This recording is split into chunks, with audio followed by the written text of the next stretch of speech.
Hi friends, Assalamu alaikum, welcome to Maliha's Kitchen Pot. A yau za mu nuna muku yadda ake haɗa jam. Idan kika nemi 'ya'yan itatuwan ki waɗanda kike buƙata, sai ki yayyanka su, a wanke su, sai a saka a inji.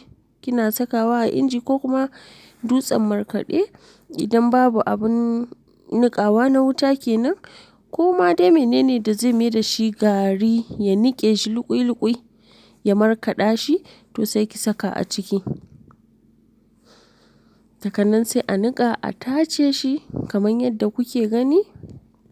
Bayan an tace sai a ɗora shi a wuta. Kina ɗora a wuta za ki iya saka siganki gwangwani 1 ko 2, ya danganta da yawan 'ya'yan itatuwan naki. Ki bar shi minti 15 ya tafasa. Ƙarshe ki sa lemon tsaminki. Kina saka lemon tsaminki guda 1. Idan baya da ruwa ki saka 2. Sai ki bar shi ya tafaso. Bayan minti 2 sai a juya. Yawwa, kin gani? Yayi kauri. To ga jam ɗinmu ya kammalu. Masha Allah. Shikenan. Ba ki da buƙatar tunanin me za a shafa a biredi a karya da shi. Kawai sai dai a tafasa ruwan zafi.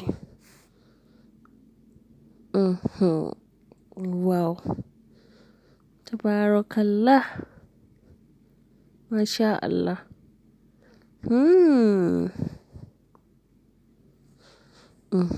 Sai a kifa a kan ɗayan. Amma in kina ra'ayi idan kika shafa wa guda ɗaya ma ya wadatar. Gaskiya ni ina son jam ya ji sosai a cikin biredi, shi isa nake saka kowane ɓangare sai a kifa. Shikenan. Mun gode. Dan Allah idan wannan bidiyon ya yi miki, a danna ƙararrawa, a dangwala hannu domin samun wasu sababbin bidiyon. Mun gode.